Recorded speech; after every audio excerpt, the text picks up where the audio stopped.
ଆପଣ ସମସ୍ତେ ଜାଣିଛନ୍ତି ମା ପୁରୀ ଗଲା ପୂର୍ବରୁ ମାଳତୀ ପାଟପୁର ଗୋଟେ ବସଷ୍ଟାଣ୍ଡ ଅଛି, ସମସ୍ତେ ଜାଣିଛନ୍ତି। କାହିଁକି ହେଲେ ଜାଣିଛ? ପାଟପୁର ଗାଁଟା ମାଳତୀ ପାଟପୁର କାହିଁକି ହେଇଗଲା? ମହାପ୍ରଭୁ ଜଗନ୍ନାଥଙ୍କର ଅଲୌକିକତା, ଅହେତୁ କୃପା। ଆପଣ ଦେଖିବେ ମାଳତୀ ପାଟପୁର ନାମକ ଗୋଟେ ଗାଁ ଅଛି ପୁରୀରେ। ମାଳତୀ ପାଟପୁର ପୁରୀ 5 କିଲୋମିଟର ପୂର୍ବରୁ ପଡ଼େ। ଆଜ୍ଞା, ସେ ପାଟପୁର ଗାଁରେ 4ଟି ବ୍ୟକ୍ତି ବଞ୍ଚନ୍ତି, ବାପ ମା, ମାଳତୀ ନାମକ 5 ବର୍ଷର ଝିଅ, ଗୋଟେ 3 ବର୍ଷର ପୁଅ। ଛୋଟିଆ ପରିବାର। ଜଗନ୍ନାଥଙ୍କୁ ଭଜନ କରି ପ୍ରତ୍ୟେକ ଦିନ ପ୍ରାର୍ଥନା ଭଜନ କରି ପରିବାରଟି ବାପା ମୂଲ ମଜୁରୀ ଲାଗି ଯାହା 5 ଆଣନ୍ତି ତାକୁ ଆନନ୍ଦରେ ଭୋଜନ କରନ୍ତି। କିଛି ଦିନ ପରେ ଦୈବା ପରିବାରର ମୁଖ୍ୟ ଯିଏ ବାପା ସନ୍ଧ୍ୟାବେଳେ ଫେରୁଛନ୍ତି, ଗୋଟେ ସର୍ପ ଆଘାତରେ ମୃତ୍ୟୁବରଣ କରିଗଲେ। ସର୍ପ ଆଘାତରେ ମୃତ୍ୟୁବରଣ କଲେ। ଘରର ମୁଖିଆ ପତ୍ନୀ ମୁଣ୍ଡ ବାଡ଼େଇ ବାଡ଼େଇ ମାଳତୀ କାନ୍ଦୁଛି, ପ୍ରଭୁ ଏମିତି ଗୋଟେ ଦୁଃଖ ଦେଲ, ଏଡ଼େ ଟିକି ଟିକି ପିଲାଙ୍କୁ ନେଇ ମୁଁ କେମିତି କ'ଣ ବଞ୍ଚେଇବି ପ୍ରଭୁ? କାହିଁକି ଏଡ଼େ ଦୁଃଖ ପଡ଼ିଲା ପ୍ରଭୁ? ତଥାପି ଭିକ ଦୁଃଖ ମାଗି ମାଳତୀର ମା ଆଜ୍ଞା ସ୍ୱାମୀଙ୍କର ଅନ୍ତ୍ୟେଷ୍ଟିକ୍ରିୟାକୁ ସମାପନ କଲେ। ଠିକ୍ 5-6 ମାସ ଯାଇନି ବୋଝ ଉପରେ ନଳିତା ବିଡ଼ା ପଡ଼ିଗଲା। ମା ପ୍ରତ୍ୟେକ ଦିନ ସ୍ୱାମୀ ମରିଗଲା ପରେ ଧନୀ ଘର ପାଖ ଗାଁର କୋଇଲି ପାଇକି ବାସନ ଫାସନ ମଜାମଜି କରି ଚଳିଯାଏ। ଠିକ୍ ପିଲାକୁ ଛାଡ଼ିକିରି ଯାଇଛି ଉପରବେଳା ବାସନ କୁସନ ମାଜିବା ପାଇଁ। ଫେରିଲା ବେଳକୁ ବାରି ପଛ ଉଇ କାମରେ ଛୁଆଟା ଖେଳୁଛି, ଆଉ ଗୋଟେ ସର୍ପ ଆଘାତରେ ଛୋଟ ଭାଇଟା ମଧ୍ୟ 3 ବର୍ଷର ପୁଅ ପ୍ରାଣ ହଠାତ୍ ପେଟପ୍ରାଣ ଛାଡ଼ିଯାଇଛି। ମାଳତୀ ମା 2 ଜଣ ଦୌଡ଼ି ଦୌଡ଼ି ଏ ଖବର ପାଇକି ମା ଓ ଧୈର୍ଯ୍ୟହରା ହେଇଗଲା। 2 ହାତ ଟେକିକି ମୁଣ୍ଡ ବାଡ଼େଇକି କାନ୍ଦିଲା, ପ୍ରଭୁ ଇଏ ସ୍ୱାମୀଟା ନେଇ ଯାଇଥିଲ, ଧୈର୍ଯ୍ୟହରା ଏଇ ଛୁଆ 2ଟା ମୁହଁକୁ ଚାହିଁଥିଲି ବଞ୍ଚୁଥିଲି ପ୍ରଭୁ। ଏ ସ୍ୱାମୀଟାକୁ ମୋର ନେଇଗଲ ତ ନେଇଗଲ, ଏଡ଼ିକି ମୋର ଛୁଆଟାକୁ ବି ନେଇଗଲ ପ୍ରଭୁ। ଭଗବାନ ଲୁହ ଗଡ଼େଇ ଗଡ଼େଇ ମାଳତୀ ଆଉ ତାଙ୍କର ମାଲା ଗଡ଼ିବାକୁ ଲାଗିଲେ। ବହୁ ଦୁଃଖରେ କାତିପାତ କରି ଅର୍ଥାତ୍ ମା ଝିଅ ଦିନ ବିତାଉଥାନ୍ତି। 12 ମାସରେ 13 ପର୍ବ। ପ୍ରତ୍ୟେକ ଦିନ ମାଳତୀ ପାଖ ଗାଁରେ ଯିବା ସ୍କୁଲକୁ ଯାଏ। ଗହ୍ମା ପୂର୍ଣ୍ଣିମା 5-6 ଦିନ ଅଛି। ସାଙ୍ଗମାନେ ରାକ୍ଷୀ କିଣିଲେ, ଡାକିଲେ ମାଳତୀ ଲୋ ଆ ରାକ୍ଷୀ କିଣିବା। ନା ରାକ୍ଷୀ କ'ଣ ହବ? ନା ଲୋ ତୁ ଜାଣିନୁ? ନା ନାହିଁ। ନା ଲୋ ରାକ୍ଷୀଟା ପ୍ରତ୍ୟେକ ଗହ୍ମା ପୂର୍ଣ୍ଣିମାର ଭାଇ ହାତରେ ତାର ଭଉଣୀ ବାନ୍ଧେ। ଆଉ ତୋର ନା ମୋର ତ ଭାଇ ଭାଇ କେହି ନାହାନ୍ତି। ନା ରେ ଆର ଭାଇ ନାହିଁ, ସାଙ୍ଗମାନେ ଭାଇ ନାହିଁ ମାଳତୀ। ସମସ୍ତେ ଚିଡ଼େଇବାକୁ ଲାଗିଲେ। ତ ସଜନ ସେଦିନ ସମସ୍ତେ ଚିଡ଼େଇବାକୁ ଲାଗିଛନ୍ତି। ଚିନ୍ତା କରୁଛି ମାଳତୀ ଘରକୁ ଆସିବ, ଖାଇଲାନି ପିଇଲାନି, ମୁହଁ ମାରି ହିଁ ଖଟ ଉପରେ ଶୋଇଛି। ମାଳତୀ ପ୍ରଭୁ ମା ଡାକିଲେ, ମାଳତୀ ଖାଇବ ନା? ମୁଁ ଖାଇବି। ମା ଗୋଟେ ଭାଇ ଦିଏ, ମୋର ଭାଇ ନାହିଁ, ମୋ ସାଙ୍ଗ ହଉନାହାନ୍ତି ସ୍କୁଲରେ, ମୁଁ ଜମା ଆଉ ସ୍କୁଲ ଯିବିନି। ଯେତେ ପ୍ରକାର ବୁଝେଇଲେ ମଧ୍ୟ ମା ସନ୍ଧ୍ୟାରେ ପ୍ରାର୍ଥନା କରିସାରି କ'ଣ କରି ଛୋଟିଆ ପିଲାଟା ରାଗିକି ଶୋଇଛି, 2ଟା ମାଡ଼ ମାରିଲେ। ମାଡ଼ ଖାଇ ମାଳତୀ କାନ୍ଦୁଛି, ପ୍ରଭୁ ଇଏ ସମସ୍ତଙ୍କର ଭାଇ ଅଛି, ମୋର ଭାଇ ନାହିଁ। ସମସ୍ତେ ମୋତେ ଚିଡ଼ୁଛନ୍ତି, ଆଉ ପାଠ ପଢ଼ିବି। ମା ପ୍ରାର୍ଥନା କରିସାରି ବସିଲେ। ମାଳତୀ ମୁଣ୍ଡକୁ ଆଉଁସି ଦେଲେ, ମା ଲୋ ଏ ଧନ ଉଠିଲୁ ଖାଇବୁ ନା? ମୁଁ ଖାଇବି। ନା କାହିଁକି? ନା ମୋର ଭାଇ ନାହିଁ। ଇଏ ସମସ୍ତେ ମୋତେ ଚିଡ଼ୁଛି। ନା ଚୁପ୍, ତୋର ଭାଇ ନାହିଁ କିଏ କହିଲା? ନାଇଁ ସମସ୍ତେ ପୁରା ମୋତେ କହୁଛନ୍ତି ତୋର ଭାଇ ନାହିଁ, ମାଳତୀର ଭାଇ ନାହିଁ। ଆରେ ସମସ୍ତେ ମିଛ କହୁଛନ୍ତି। ନା ମା ମୋର କ'ଣ ଭାଇ ଅଛି? ନା ହଁ। ନା କାହିଁକି? ତୋର 2ଟା ଭାଇ, ଗୋଟେ ନୁହଁ 2 ଭାଇ। ନା କିଏ? ନା ତୋର 2 ଭାଇ, ଜଗା ଆଉ କାଳିଆ। ମା ଉଠି ପଡ଼ିଲା। ମା ଏ ମା ମୋର 2 ଭାଇ। ନା ହଁ। ନା କାହିଁ ମୋତେ ଆଗରୁ କହିଲୁ ନା? ତୁ ତ ପଚାରିଲୁ, ମୁଁ କହିବି। ନା ମା ମୋ ଭାଇ କିଣିକି ନା ତୋ ଭାଇ ବଡ଼ ବଡ଼? ନା ମୋ ଭାଇ ଭାଇ କୋଉଠି ଥିଲା ନିରାଞ୍ଜନ ଫାର୍ମ ପୁରୀରେ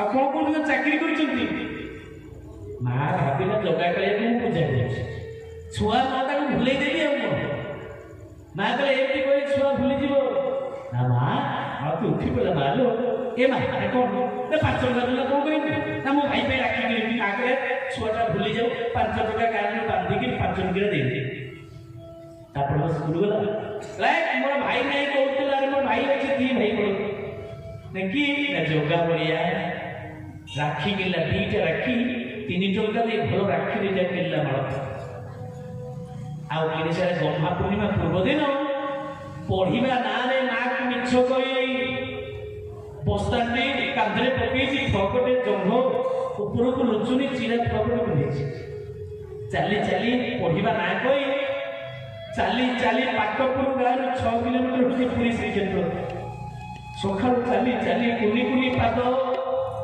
ଦିନ 12ଟା ବେଳେ ମାଳତୀ ପହଞ୍ଚିଗଲା ଶ୍ରୀକ୍ଷେତ୍ରରେ ଆଉ ଅଣଦାଣ୍ଡରେ ଖଇ ଫୁଟୁଛି ତାତି ଚାଲି ଚାଲିକି ଅର୍ଥାତ୍ ସିଂହଦ୍ୱାରରେ ମୁଣ୍ଡିଆଟେ ମାରି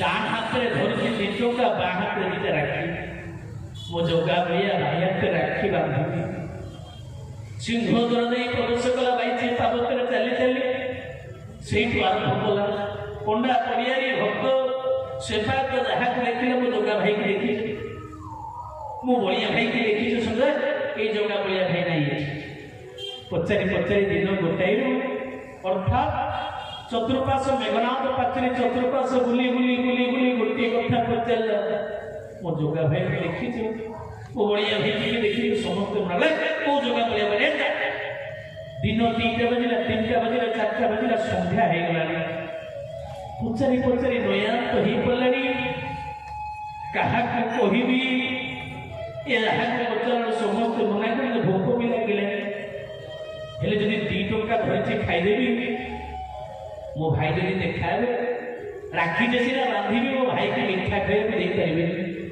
ନାଇଁ ଖାଇବେନି ଆଉ ଥରେ ପଚାରିବେ ରାତି 8ଟା ବାଜିଲାଣି ପୁଣି ଯାହାକୁ ଦେଖିଲା ଶ୍ରୀମନ୍ଦିର ଭିତର ବାହାର ବେଳା ବୁଲି ବୁଲିକି ପଚାରିଲା ରୋଷେଇ ମାନେ ମୋ ଭାଇ ଜଗା ଭାଇ କି ଦେଖିଛୁ ବଳିଆ ଭାଇ ସମସ୍ତେ ଏଇ ଜଗା ବଳିଆ ଭାଇ ନାହିଁ ବୁଲି ବୁଲି ରାତି 10ଟା ବାଜିଲାଣି 11ଟା ବାଜିଲାଣି ବଡ଼ସିଂହାର ବେଶ ମହାପ୍ରଭୁ ଜଗନ୍ନାଥ ବଡ଼ସିଂହାର ବେଶ ପଛପଟେ ଦୋକାନ ଗଣସ୍ଥ ପାଖରେ ବସିକି ଚିନ୍ତା କରୁଛେ ଠାକୁରେ ମୋ ଜଗା ବଳିଆ ଭାଇ କି ଚିନ୍ତା କଲା ମୋ ମା ଠାକୁର ମତେ ମିଛ କହିଲି ମାଲୋ ତୁ ମତେ ମିଛ କାହିଁ କହିଲୁ ମୁଁ ଜାଣିଛି ମୋର ଭାଇ ନାହିଁ ଚକା ନୟନକୁ ଦେଖିକି ଲୁହ ଗୋଡ଼େଇ ବସିକି ଭାବୁଛି ପ୍ରଭୁ ଏମିତି ଗୋଟେ ଜନ୍ମ ଦେଇଛନ୍ତି ମୁଁ ସମସ୍ତଙ୍କୁ କହିକି ଆଇଛି ମୋର 2ଟା ଭାଇ ଅଛି ରାକ୍ଷୀ 2ଟା ନଉଛି ମୋ ଭାଇକି ବାନ୍ଧିବି ମିଛ କହିବି ମୋ ମା ମତେ ମିଛ କହିଦେଇଛି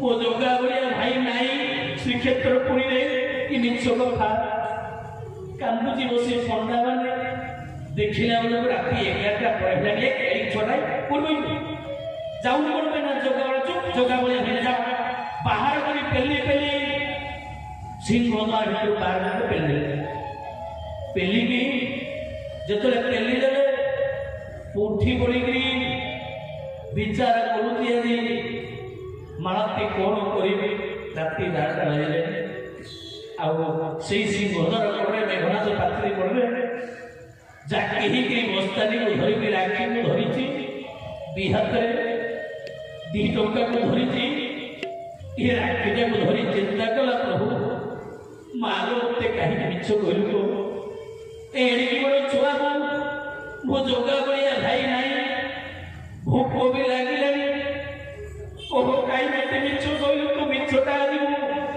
ଯିବି କେମିତି ରାତିରେ କୁଆଡ଼େ ଯିବି ମାଳତୀ କାନ୍ଦି କାନ୍ଦିକି ଧରିଛି 2ଟା ହାତରେ ରାକ୍ଷୀ 2 ଟଙ୍କା କାନ୍ଦି କାନ୍ଦି ମୁଣ୍ଡ ବାଡ଼େଇ ବାଡ଼େଇ କାନ୍ଦୁଛି ଏ ଜଗା କାଳିଆ ଓ ଜଗା କାଳିଆ ଭାଇ କୋଉଠି ଅଛନ୍ତି ଜଗା କାଳିଆ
बड़ सिंगार बेश जिते भोग लगे भोग लगे लगुनि महाप्रभु जगन्नाथ माँ लक्ष्मी पोहर देखे गला पंडा पड़े महाप्रभु को आखिरी आखिर माँ लक्ष्मी सामने जिते पहुँची गले पचारे प्रभु कौन पाई लुह कांदुच कौन पाई लक्ष्मी मो भौणी आसी बसी ये सकालू आसलाणी मो उपास राखी बांधा माओटी सकालू खाई नहीं भोक उपास चिरा फकटे पिंधि मो राखी बांधा आनी मिठा खाइबा मुझे सिंह द्वार कड़े पड़ी भौणी आउ खाइबी कौन माँ लक्ष्मी आनी सुवर्ण थाली पोड़ पिठा रसावली पुटुली पिठा पिठू आरंभ कर भल भल धरब महाप्रभु धरले आउ धरिकी चलिए मो भौणी को आग खुआई आसबी आसी पहुंची गले महाप्रभु शोची मेघनाथ पाचरी की आउ जी मालती शोय हाथ में धरी दीटा राखी 5 टंका धरी माँ हाथ में महाप्रभु डाकिले मालती ये मालती छोटिया पिलाटा निद लगी जाइए महाप्रभु डाकिले मालती लो तो जगा भाई आसी देख देख तो जगा भाई आसी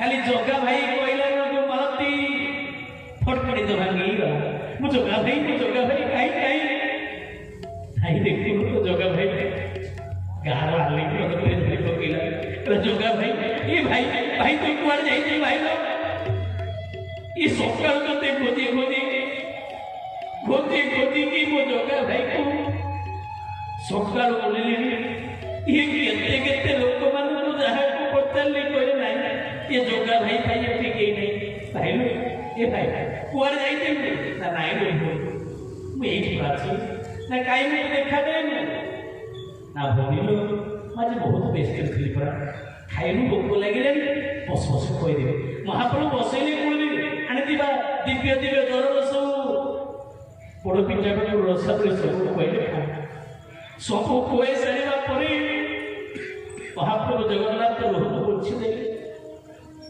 कहले शुणु ए भौणी मालती मोर आसलु ना भाई मो माँ तुम तो जान मत गाँव समस्ते आमको भल पाऊना ये गाँव स्कूल समस्ते कहते या बापा नहीं या संग हबानी यार भाई नहीं या संग हबानी मो माँ मत सत कथा कहला तू 2टा भाई अच्छी लुगा गुड़िया आ भाई आम एत अभाव अच्छे मो भल राखीटा तो आनी पारि ये देखुनु यही 1.5 टंकिया राखी आनी भाई मो पाखे टंका भी नहीं मिठा किणवाई जो दुकान को गली ये 2 टंका टंकिया रखा मिठा नहीं समस्ते गाड़ी कले आ भाई देखा हाथ महाप्रभु जगन्नाथ हाथ बढ़ाई देले मालती महाप्रभु हाथ में राखी के भिड़ी देला आ मालती कहला भाई लो मो बड़िया भाई कहीं राखीटा नहीं होती भिड़ ये 2 टंका रखी ताओ मिठा खाई देव महाप्रभु जगन्नाथ तो लोह को पोछे देले भी ए मालती आउरे देख रही बोलो ए कैसे दियो सुन आज ठू जत्ते बेले जहा खाली जगा भाई राखिले तो पाखरे मुछी रही महाप्रभु जगन्नाथ खाइबा पीबा नहीं चप्पल पादरे नहीं खाली पादरे महाप्रभु जगन्नाथ मालती को कांधे हाथ पकई पाक छाड़ी के आसे मालती लो देखे आज दुख तो रही जा तू घर को जा भय कर ना निर्भय तू घर को फेर बाट देखे दी आसे एपटे जेतर रत्न सिंहासन सकाल पंडा परिवारी माने जेतर पहुर फिटिला सेवायत माने देखिया रत्न सिंहासन जगह बढ़िया 2 भाई के बात राखी बांधिला के गोमा पूर्णिमा हेनी राखी कोन आसला जगह बढ़िया चहल पड़ी गला गजपति महाराज सरस दिया पड़े महाप्रभु जगन्नाथ से दिन स्वप्नागत कले सुनो तुम्हें माने मो भौणी की चिन्ह पालनी अनेक निंदा करी गाड़ी कर ପାଟପୁର ଗାଁରୁ ମାଳତୀ ରାକ୍ଷୀ ବାନ୍ଧିବାକୁ ଆସି ରାକ୍ଷୀ ବାନ୍ଧିକି ଯାଇଛି। ଶୁଣ, ଆଗ ଯାଅ, ସମସ୍ତେ ମୋ ଭଉଣ ଦାରିଦ୍ରତାକୁ ଦୂର କର, ତା ଖାଇବା ରହିବା ଘର ଦ୍ୱାର ସବୁ ସଜାଡ଼ି ଦିଅ। ଖାଲି ସେତିକି ନୁହଁ, ସେ ଗାଁକୁ ପାଟପୁର ଗାଁର ମୋ ଭଉଣୀ ନାଁରେ ସେ ଗାଁ ଆଜିଠୁ ମାଳତୀ ପାଟପୁର ନାଁରେ ସମଗ୍ର ବିଶ୍ୱ ଜାଣିବ ଜଗନ୍ନାଥଙ୍କର ଭଉଣୀ ମାଳତୀ ପାଟପୁର ବୋଲି। ତ ସେଇଥିପାଇଁ ମହାପ୍ରଭୁ ଜଗନ୍ନାଥଙ୍କର ମହିମା ଅର୍ଥାତ୍ ଜଗା କାଳିଆ ଜଗା କାଳିଆ ଜଗା କାଳିଆ ଜଗା କାଳିଆ ମରୁକେ ହର ମର ତୋର ନାମ ଧରି ହେଲେ ସରି ଦୁଃଖ ବୋଝିଲ ମୋରରେ ଜଗା କାଳିଆ ରେ ଜଗା କାଳିଆ ରେ ଜଗା କାଳିଆ ରେ ଜଗା କାଳିଆ ରେ। ସେଥିପାଇଁ ନା ଯିଏ ମହାପ୍ରଭୁଙ୍କ ହାତ ବଢ଼ାଇ ଦେଇଛି, ଭାବର ରୋଷେଇ ସେ ଭାବରେ ଡାକି ଦେଇଛି, ମହାପ୍ରଭୁ ତା ପାଖରେ ସବୁବେଳେ ଥାନ୍ତି ମା। ସେଇ ବିଶ୍ୱାସ ନେଇ ଆପଣ ଜାଣିଛନ୍ତି, ଅଧିକ କଣ କହିବେ ମା। ତ ସଜନ ସେଇ ନ୍ୟାୟରେ ଅର୍ଥାତ୍ ପ୍ରଭୁ ରଘୁନାଥ କଲେ କଣ ନା, ଯେତେବେଳେ ଆଜି ସେତୁ ନିର୍ମାଣ ସରିଗଲା ମା, ସେତୁବନ୍ଧ କାହିଁକି ହେଲା ନା, ସେମାନେ ଅର୍ଥାତ୍